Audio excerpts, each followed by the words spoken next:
There's a guy at every party, 40 people in the house, and within 90 seconds he's found the one woman dressed like she's just come from a funeral, and he doesn't leave her side for the rest of the night.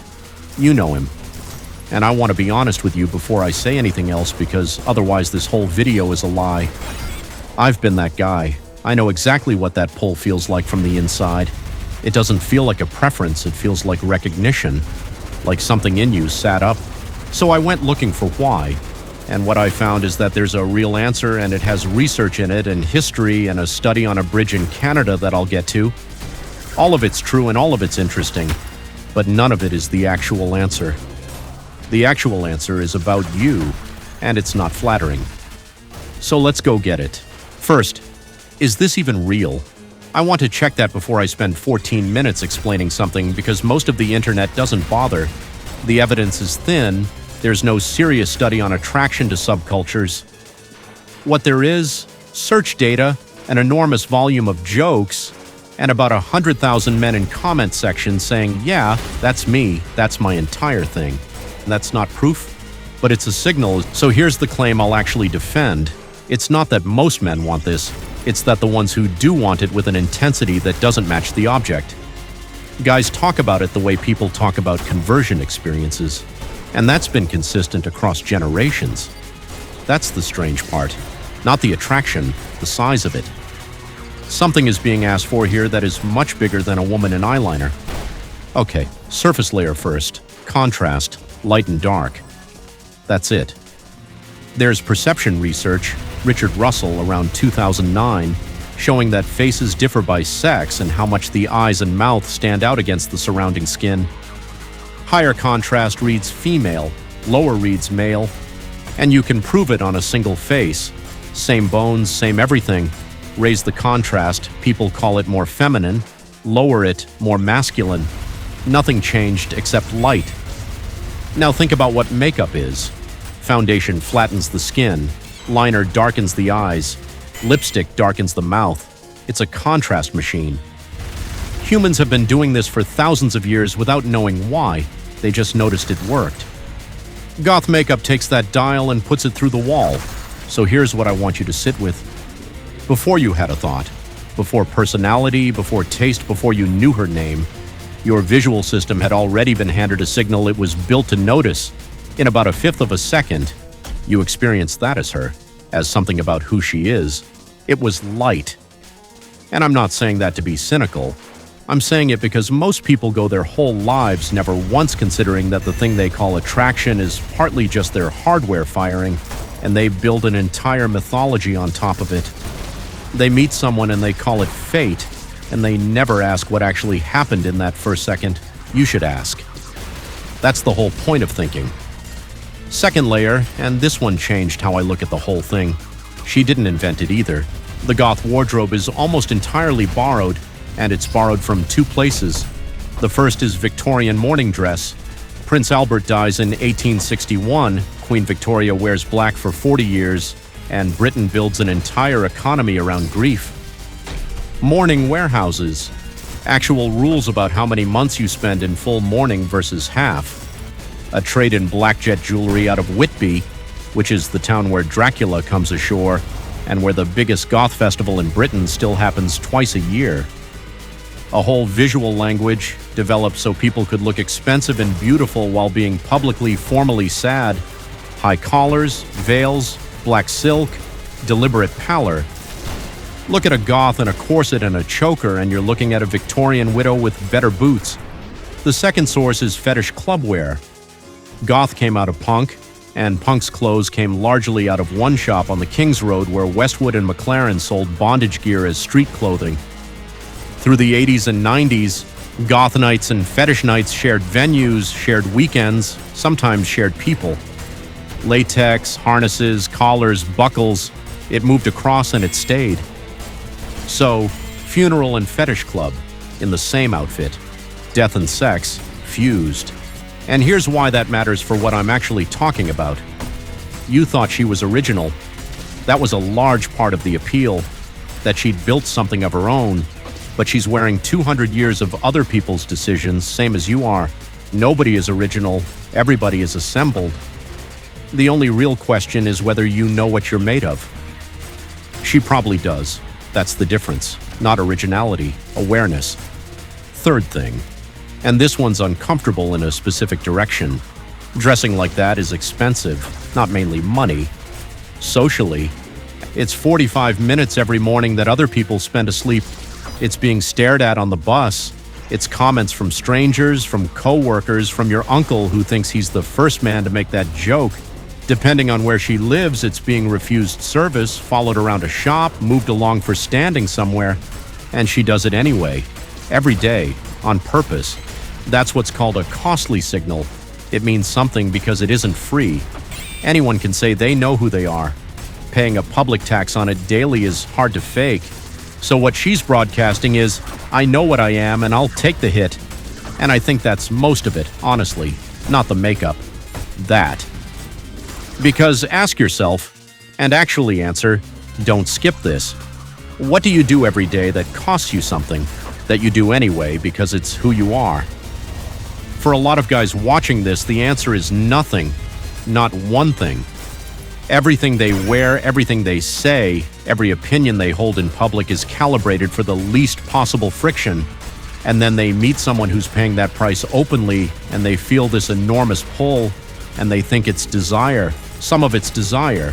Some of it is recognizing something in another person that you gave up in yourself. That's not a crush. That's grief with a different label on it. All right, fourth. And this is the one nobody wants to hear. You didn't choose this. There's a philosopher, René Girard, whose whole idea was mimetic desire, that we don't generate our wants from inside ourselves. We copy them. We see what's desired and we learn to desire it, and then we experience that borrowed wanting as if it came from our own soul. Now watch the paper trail on this specific one. A group of writers is stuck indoors at a villa on Lake Geneva during a summer that never arrives. A volcano in Indonesia had wrecked the weather across Europe, so they write horror stories. One of them is 18-year-old Mary Shelley, and hers becomes Frankenstein. Another becomes the vampire, which takes the vampire out of peasant folklore and makes him aristocratic and magnetic and sexually dangerous, modeled on Lord Byron, who's sitting in the room. That's the moment. That's where death and beauty and desire get welded together in the Western imagination, and they never come apart. Poe, Carmilla, Dracula, which is not subtle about what it's about. And then it moves to screens and never stops. Morticia in '64, Elvira in the '80s, Winona Ryder in '88, Abby on NCIS for 15 years in front of an audience of tens of millions. Wednesday in 2022, breaking records with a dance that ate the internet for a month. Same archetype every single time. Cold outside, dry. And once you're through the gate, the most loyal person in the room. That's not a preference, that's a script.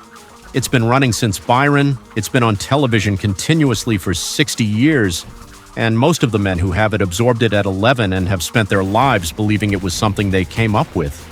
You think you have a type, you have an inheritance. And that's fine. Everyone's desires are inherited, that's not the failure. The failure is never looking at it. Walking around your whole life executing a program you never read and calling it your personality. One more mechanism, then we get to the real thing. Two psychologists, Dutton and Aaron, two bridges in Vancouver, one solid and low and boring, one a narrow suspension bridge swaying 200 feet over a canyon. Men crossing each one get approached by a woman with a survey who gives them her number at the end. The men from the terrifying bridge called her back at a far higher rate. Arousal misattribution. Your body produces a state, heart going, alert, hands unsteady, and your mind, which is far less certain about where its own feelings come from than it pretends, looks around for something nearby to pin it on. Bridge is frightening. Woman is right there. Wires cross. Sit with that for a second because it's bigger than dating. Your feelings do not come with labels attached. You are guessing, constantly, about your own interior, and you're often wrong, and you never find out you're wrong, because the guess arrives feeling like certainty. Goth aesthetics run a very low-grade version of that same effect. The imagery is deliberately death-adjacent. The look is designed to unsettle slightly, That's the point of it. Small alertness response. Nothing like a swaying bridge, but not zero. And if some of that gets filed as attraction instead of as mild alarm, then a 200-year-old aesthetic tradition is quietly running an experiment on men who have no idea they're in one. That last step is me extrapolating. Nobody's run the study, but I'd bet on it. Okay, everything up to here was the machinery. This is the thing. All of it sets up a gap.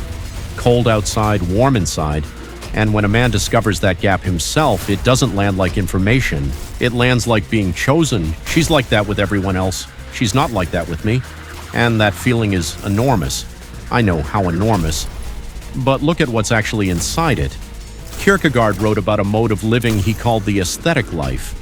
The man who lives it collects experiences. He needs novelty, intensity, the interesting.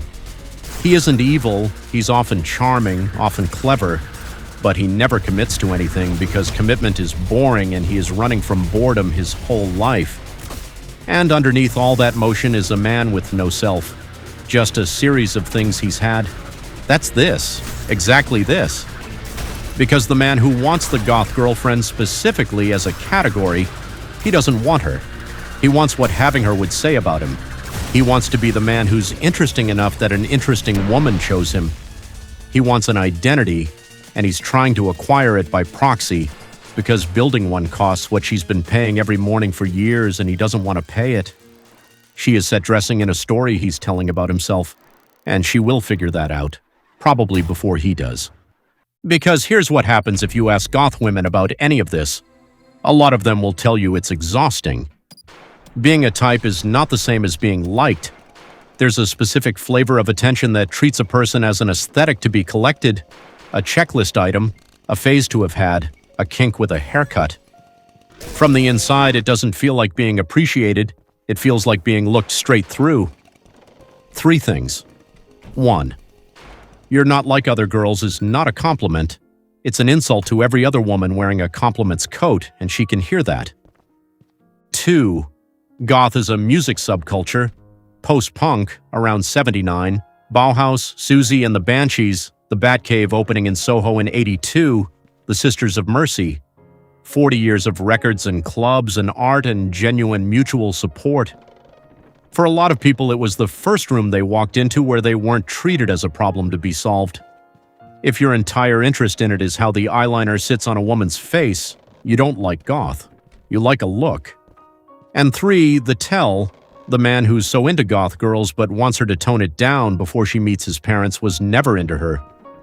He was into the idea of himself as the kind of man who dates someone interesting. That's the whole thing exposed, right there. He wanted the story, and the story doesn't survive contact with his mother. So, why do men want this so badly? Partly light hitting a face, partly a wardrobe assembled from Victorian grief and fetish clubwear, partly a small alarm response filed in the wrong drawer, partly Byron in a villa in 1816, and 60 years of television running the sequel. But mostly this, you want to be chosen by someone who obviously doesn't need to choose anyone, because if she picked you, then you're real, then you're someone, and that will never work, not once, not ever. Because a self is not something another person can give you. You can borrow the appearance of one for a while. That's what the aesthetic life is, that's what collecting people is. But the moment she stops looking at you, you're empty again and you go looking for the next one. The way out is boring and it's the same as it always is. Become someone who is paying a price for who he is. Have something you'd wear on the bus while people stared. Then you won't need to be chosen by an interesting woman to feel interesting. And, this is the part people miss, that's precisely when you'd actually be able to see one. Not as a type, as a person. She's someone with a Spotify account and strong opinions about the last 2 records she bought. Ask her about those. That's all anyone's ever wanted. Copyright. No clips or character images from anything named. Public domain Victorian material is safe and looks right.